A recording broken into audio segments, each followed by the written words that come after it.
Sim. Sai o Gabriel, Sai entra o Gabriel, Mosquito. Começa a ter jogada pelos lados do campo.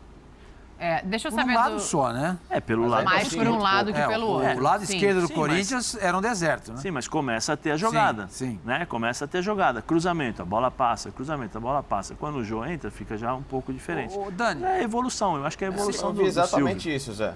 Vi. Fala, Facinca. Eu vi um jogo de um time paupérrimo ontem, tecnicamente falando, em vários sentidos. Um jogo que ficou completamente atrelado ao lado direito de um Mosquito cortando para a beirada e cruzando na área, sem qualquer tipo de recurso. Um Corinthians ontem travado, um Renato Augusto que não desenvolveu o jogo, lento, um Juliano que pouco pisou perto da área, um Corinthians que não conversou em campo, não houve tabela, não houve nenhum tipo de jogada que pudesse fazer com que a equipe minimamente tentasse sair dessa retranca, aceitar o que veio fazer a Chapecoense em campo. Se a Chapecoense fosse, um décimo mais competente daquilo que ela não tem sido na competição até agora, teria encontrado um contra-ataque no lance em que o jogador toma uma decisão errada quando o Henrique Almeida passava por dentro no segundo tempo. Poderia até ser uma chance de gol para a Chapecoense mudar o resultado do jogo. Então, assim, com todo respeito, ontem a atuação do Silvinho foi péssima como técnico do Corinthians ontem. Olha que não sou um cara que gosta de ficar batendo esse ponto, de ficar esculhambando, eu acho isso muito pesado. Mas ontem o Silvinho, apesar do 1-0 achado no fim do jogo, por causa que o goleiro da Chapecoense fez 2 minutos de cera e por isso o acréscimo de 1 minuto que saiu o gol do Corinthians, a atuação do Silvinho ontem e a do próprio Corinthians ontem foram muito ruins. Você concorda, Sormani Facincani? Não, eu concordo com o Zé e com o Facincani em alguns pontos, né? Eu também teria saído com o Jô. A opção da bola aérea, segura os zagueiros. Também não teria colocado dois volantes, entendeu? Só o Duqueiroz seria suficiente. Eu até fiz aquelas perguntas para vocês só para... Mas eu concordo exatamente com você.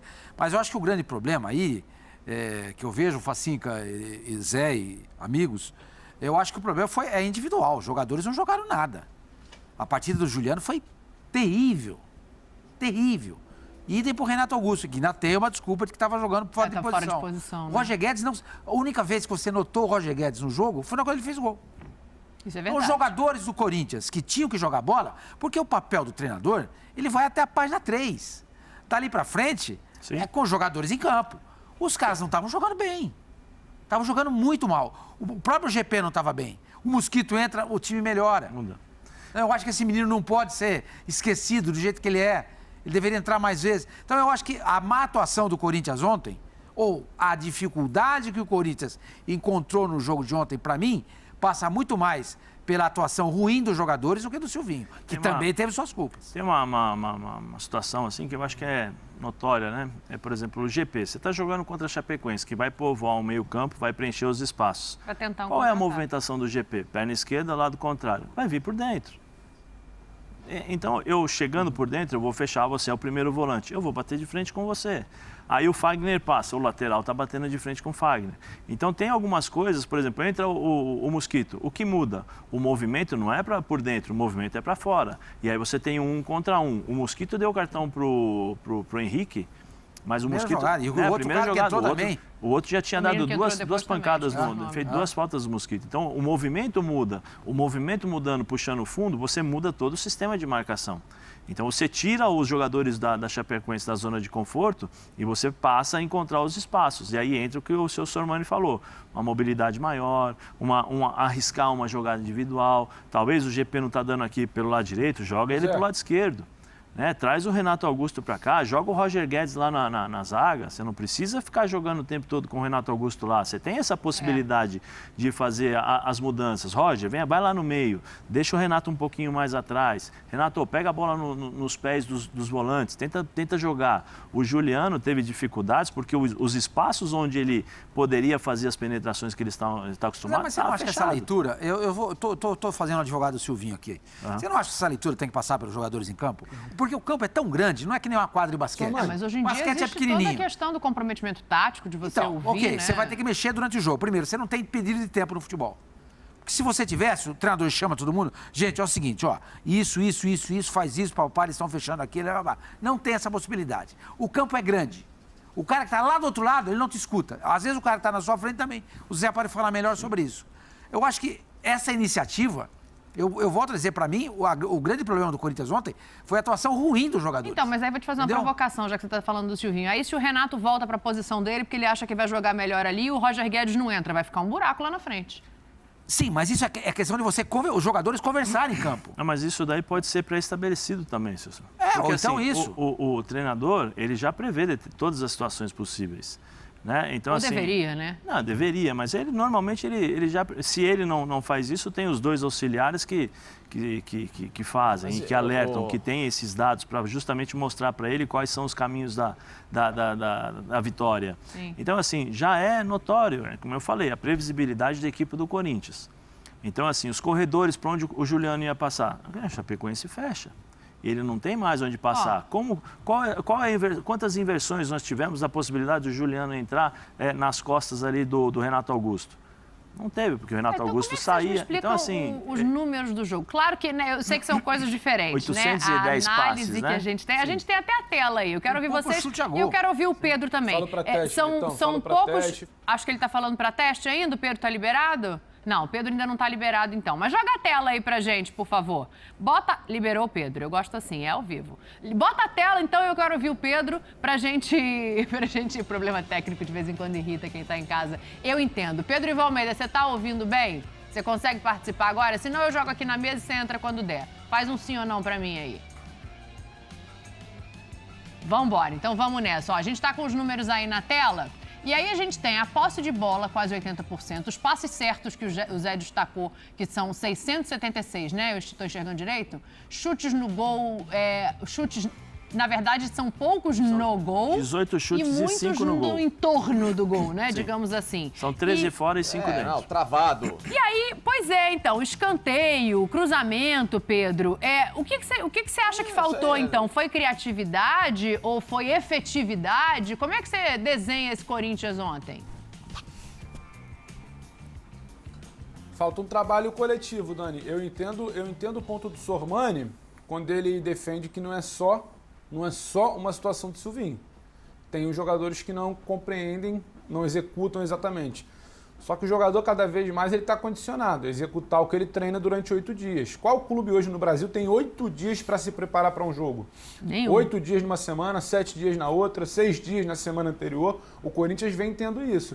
E quando você prepara um time durante 8 dias para encarar a Chapecoense, você espera muito mais do que o Gabriel de primeiro volante, porque o Gabriel de primeiro volante não é só a situação dele estar na marcação. O Gabriel não participou do jogo no primeiro tempo. Você perde um cara com a bola. Então é um cara a menos para trabalhar, para aproximar, para triangular.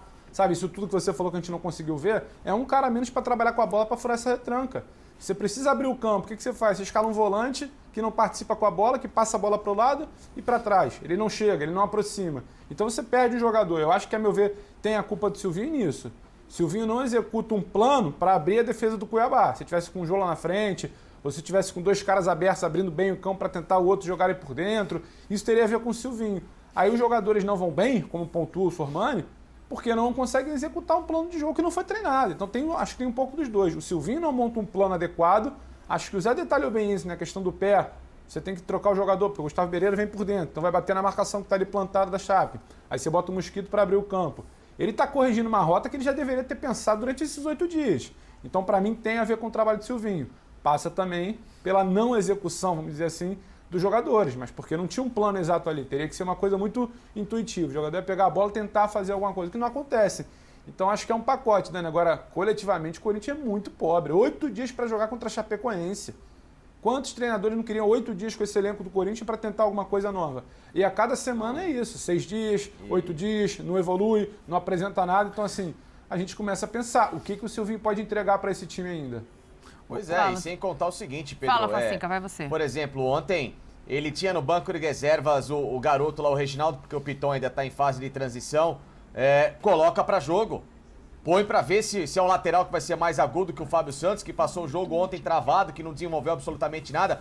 Equaliza as forças ofensivas do Corinthians, todas elas sendo no lado direito e cruzamento na área. Não teve uma jogada pelo lado esquerdo, um Roger abrindo. Podia ter mantido até o fim do jogo o GP junto com o Mosquito para ter o Roger circulando, em vez só de ficar dependendo dessa bola levantada na área em relação ao jogo, que tudo bem, achou ali no fim da partida o desvio de cabeça que surgiu o gol do Roger Guedes, mas pouco. E aquele giro que ele consegue numa jogada triangulada, numa jogada trabalhada. Mas assim, ainda muito pouco. Poderia ter estimulado muito mais a região do meio campo. Renato, abre um pouco mais para a esquerda, vai trabalhar naquele setor, inclusive onde o Renato Augusto trabalhou no jogo contra o Palmeiras, e que nasceu a jogada do gol do Corinthians, em que ele faz a jogada em cima do Luan e do Patrick de Paula pelo lado esquerdo do campo. Ontem pouco apareceu por ali. Então assim, o Silvinho tinha peças e possibilidades em mão, então tudo bem, sai da linha de 4, abre uma linha de 5 jogadores no meio campo com 3 zagueiros, solta o time, estimula a você nova, ganhar... né? Não tem, zero.